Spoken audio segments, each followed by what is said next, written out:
Tadam! Cindy testet den neuen McLaren Artura Spider. Heute möchte ich herausfinden, ob der McLaren Artura Spider ein intuitiver Sportwagen ist oder nicht. Kann der offene Supersportler Sie überzeugen?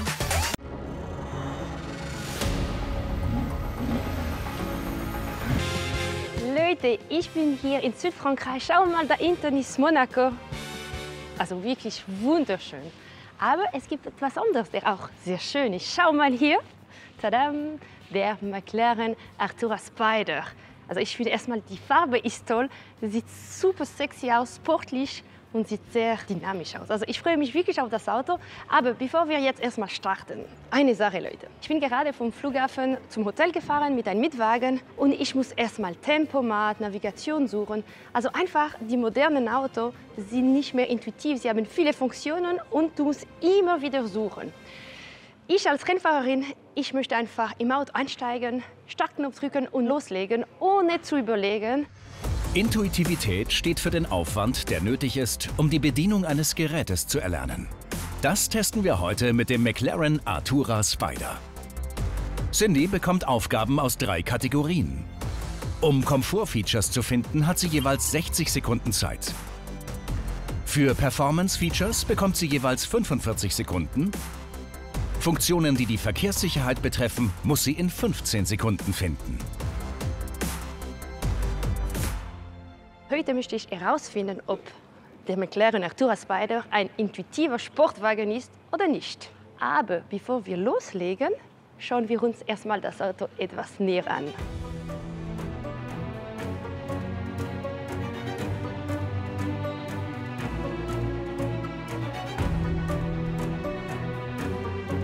Das ist hier der McLaren Artura Spider Plug-in Hybrid, 700 PS, von 0 auf 100 in 3 Sekunden, Höchstgeschwindigkeit 330 km/h, Preis ab 273.000 €.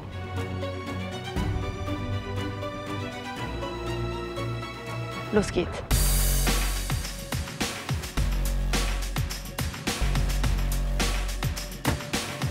Dank großem Startknopf in der Mitte verlief der Start des McLarens schon mal sehr intuitiv.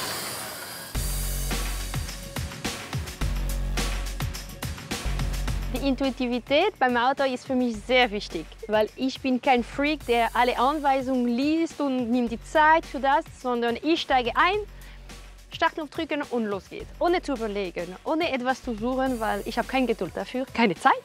Und für mich, es muss einfach funktionieren.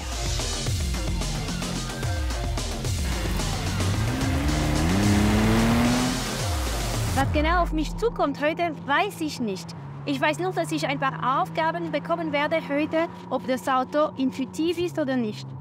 Ich werde 6 Aufgaben bekommen. Ich würde sagen, wenn ich 5 von 6 richtig mache, dann ist der Artura ein intuitives Fahrzeug. Ich lasse mich jetzt überraschen, was meine Aufgaben sein werden. Ich weiß es nicht. Schwierig, es hat so viele kleine Sachen, die man suchen kann bei einem Auto. Deswegen weiß ich es nicht. Ich warte ab.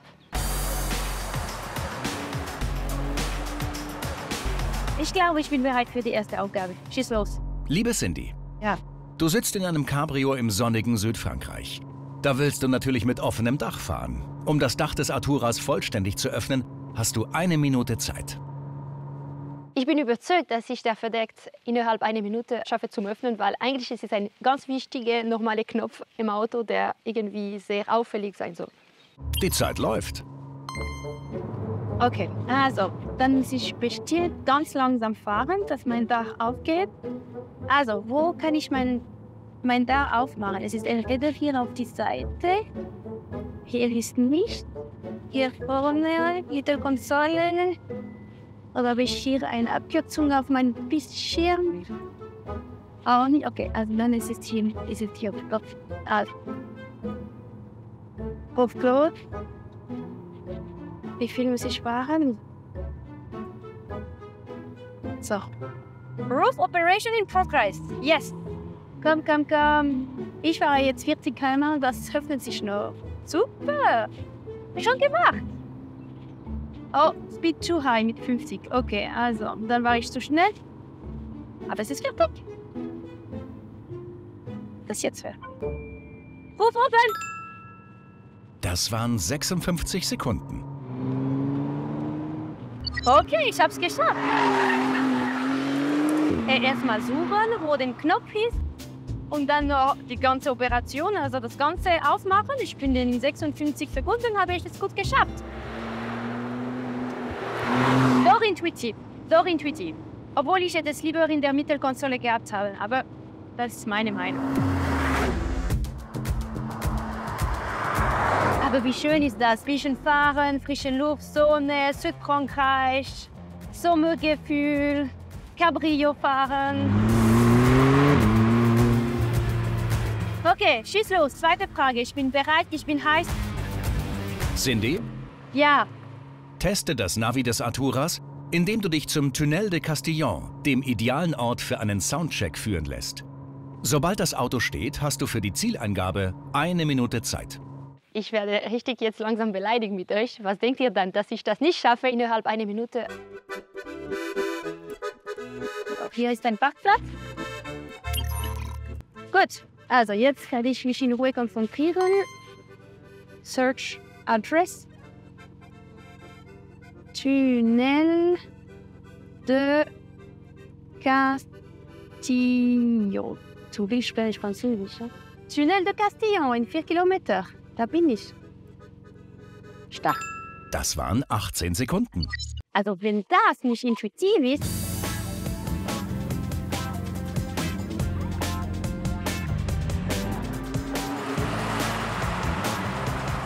also noch 4 Kilometer zu fahren bis zum Tunnel de Castillon. Und er hat etwas erwähnt mit Soundcheck. Das freue ich mich drauf. Also klar, wenn ich jetzt mein Navigationssystem anschaue, das ist nicht das modernste, sehr altmodisch sogar, wie alles gezeichnet ist, aber am Schluss es funktioniert. Solange das funktioniert, das ist das Wichtigste.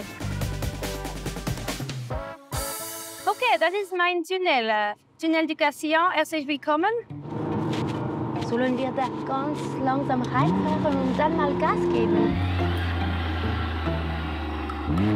Soundcheck, ich vermute, wenn es keine weitere Ausgabe gibt, darf ich einfach Gas geben, oder? Und los.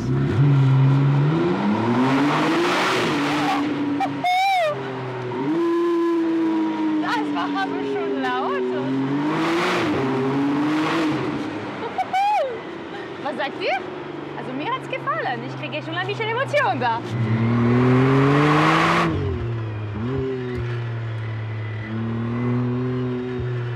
Also klar, jetzt im Tunnel war wirklich, der Sound war einfach wirklich sehr emotional. Es fühlt sich so wirklich so hoch, touren und laut. Aber klar, es bleibt ein Tunnel in Wahrheit. Das heißt, jetzt, wenn ich auf die Straße jetzt hier mal beschleunige, das klingt schon nicht so laut. Schau mal. Also man muss nicht vergessen, es ist ein V6, man kann nicht zu viel erwarten. Es könnte noch ein bisschen lauter sein, meiner Meinung nach. Was soll ich sagen, ein V8 macht einfach ein bisschen noch mehr Spaß und Laune. Zeit, sich wieder auf die Intuitivität des Arturas zu konzentrieren. Cindy, bist du bereit für Aufgabe Nummer 3? Aber natürlich.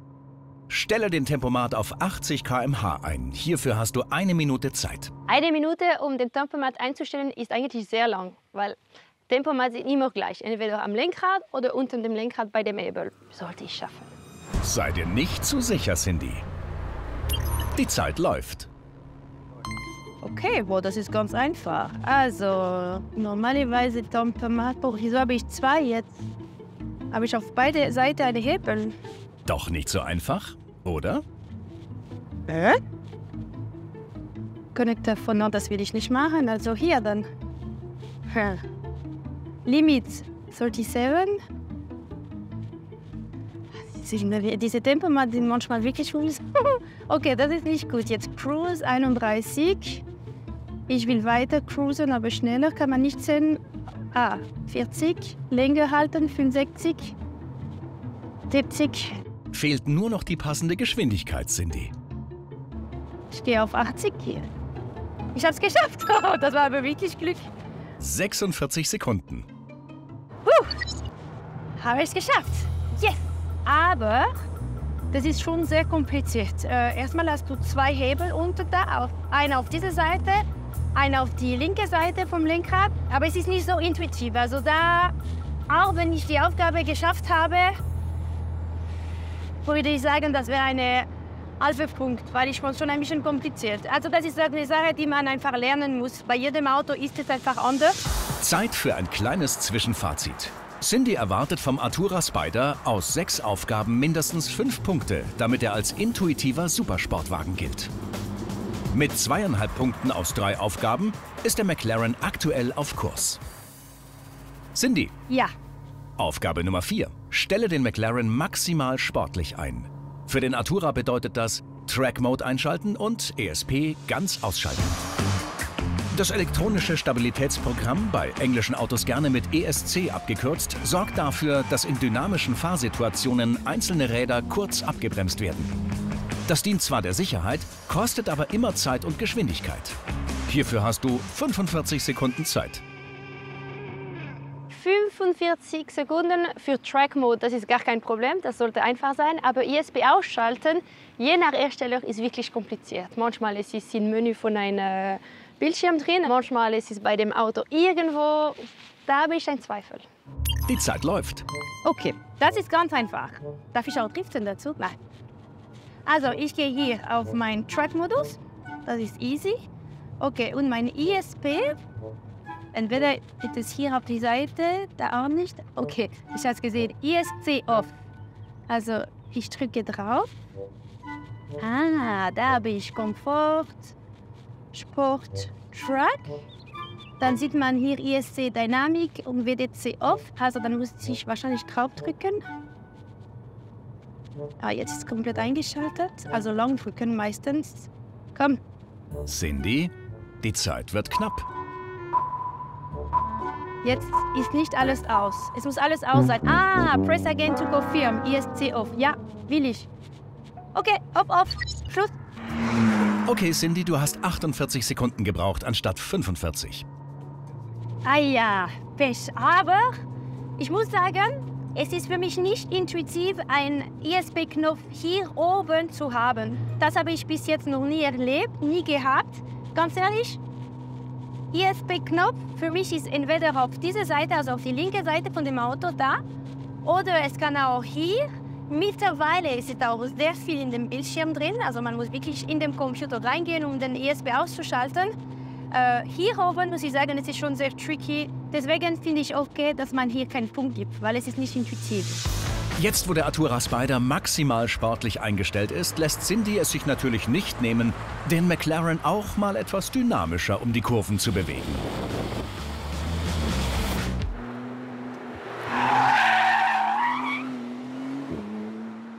So, was ist meine nächste Aufgabe? Wir befinden uns auf einer abgesperrten Landstraße.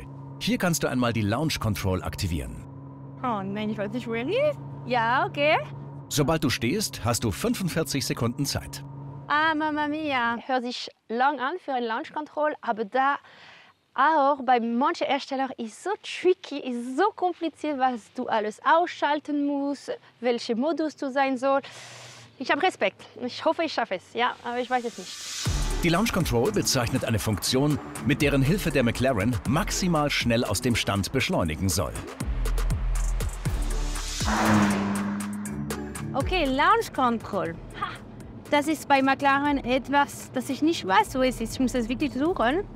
Also, ich muss erstmal jetzt anhalten, damit ich in Ruhe schicken kann. Okay, ich stehe. Du sagst mir, wenn du startest, bitte. Und go! Also, ich gehe erstmal jetzt auf Track hier. Das ist sicher. Okay, dann ist es sicher mit ESP auf Track. Manchmal, wenn man hier einfach auf die Schaltwippe drückt, man kann nicht einmal lang drücken auf die Schaltwippe. Nicht. Diese Seite vielleicht? Auch nicht. Vielleicht muss ich noch ESP ausschalten oder auf Sport machen. Und jetzt drücke ich mal meine Schaltwippe. Kommt jetzt irgendwie Launch Control geschrieben? Nein, auch nicht. Ah, oh mein Gott. Wo kann das sein? Ob du vielleicht zu kompliziert denkst, Cindy? Und wenn ich einfach jetzt Gas gebe? L! steht L für Lunchkontrolle. 44 Sekunden. Eigentlich ist es super einfach. Ich habe mich einfach das Leben schwer getan, weil du kannst wirklich einfach bremsen und Gas geben und dann kommt der kleine L hier und das ist dein Launchkontrolle. Also da, Leute, muss ich einfach den Punkt geben. Das war sehr intuitiv. Also toll, gut gemacht, McLaren. Und weil jetzt der Launchkontrolle so einfach ist zum Benutzen, will ich es auch jetzt probieren. Ich habe dazu hier ein Messgerät, damit ich diese Messung von McLaren prüfen kann, von 0 auf 100 in 3 Sekunden. So, sieht doch gut aus, hein? Seid ihr bereit?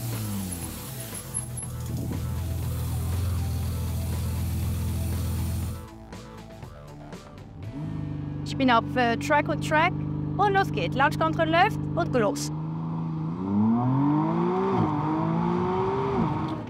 Okay, das war wirklich gut und schnell. Perfekt.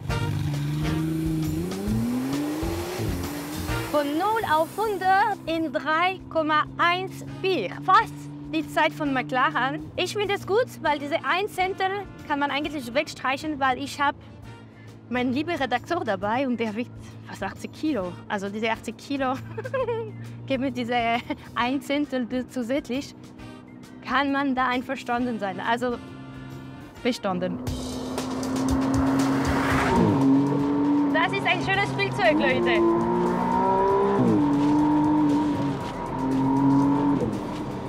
Hier ist mega eng die Straße, aber trotzdem ich fühle mich wohl. Also das Auto gibt dir wirklich Vertrauen.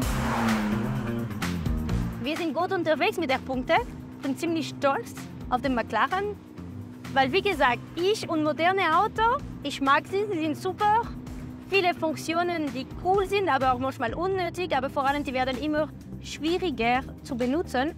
Und bis jetzt habe ich gut bestanden, gut gemacht. Also, sag mal, letzter Punkt. Cindy, Aufgabe 6. Aktiviere das Liftsystem des McLaren Artura, um die Schnauze etwas anzuheben. Hierfür hast du 15 Sekunden Zeit. Okay, wir suchen erstmal jetzt eine Stelle, wo es eine Speedbump gibt, damit ich es auch aktivieren kann. Da vorne vielleicht? Ja, sieht gut aus. Liftsystem in 15 Sekunden schaffe ich sicher, weil da muss jeder an diesem Knopf kommen können. Also startet jetzt die Zeit, ich suche. Und go! Okay, das ist ganz einfach. Das hatte ich schon mal gesehen.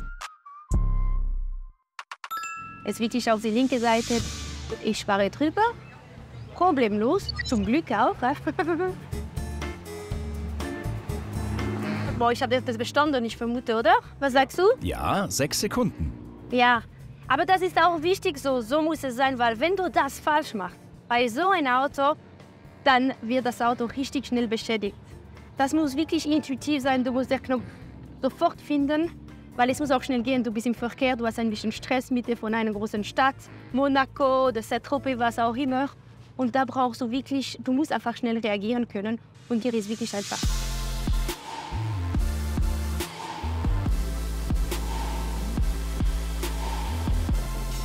Also sehr gut, ich habe jetzt einen weiteren Punkt und es wird gleich Zeit für das Fazit. Aber ein letztes Mal noch mal Gas geben, bitte. Boah, es ist brutal. Also ich mag es wirklich, es ist einfach super, das Auto. Es ist wirklich sportlich. Es tut einfach gut. Ich habe nichts zu meckern, das Auto fährt sich einfach perfekt. Man sieht tiefer Schwerpunkt, guter Grip, die Reifen funktionieren gut mit dem Auto, kriegt genau das richtige Feedback, du kannst schnell rum um die Kurve fahren und das Auto hält wie auf Schiene. Genau so ein Sportwagen möchtest du fahren. Ihr weißt, wie man eine Frau glücklich macht. Ganz einfach. Ein schönes Auto, Sonne, frische Luft und passt alles.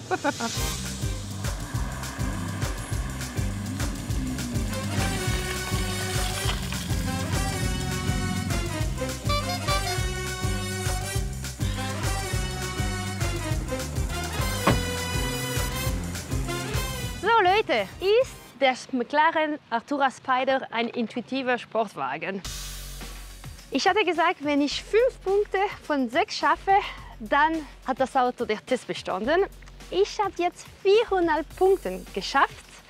Es fehlt nur ein kleines Stückchen, also wirklich ganz klein. Ich finde auf jeden Fall, auch wenn ich den Test jetzt nicht ganz bestanden habe, McLaren macht es wirklich sehr gut und sie sind auf dem richtigen Weg auf jeden Fall. Weil ich bin sehr, sehr sensibel mit dieser Intuitivität. Ich brauche das, ich will nicht suchen und ich muss sagen, ich musste nicht viel kämpfen. Und das macht Spaß, deswegen auch fahre ich jetzt weiter eine Runde, weil diese Straße hier ist einfach traumhaft. Ciao! Schönen Sonntag noch! Ich hoffe, euch hat das Video gefallen. Lasst dem Video auf jeden Fall ein Like da und abonniert den Kanal, damit ihr auch kein Video mehr verpasst. Wenn du noch Lust hast auf ein weiteres Video, dann zieh dir auf jeden Fall noch das Video der letzten Clip-Folge hier rein. Und wenn dir das Video gerade mega Spaß gemacht hat, dann könnte dir das hier auch gefallen.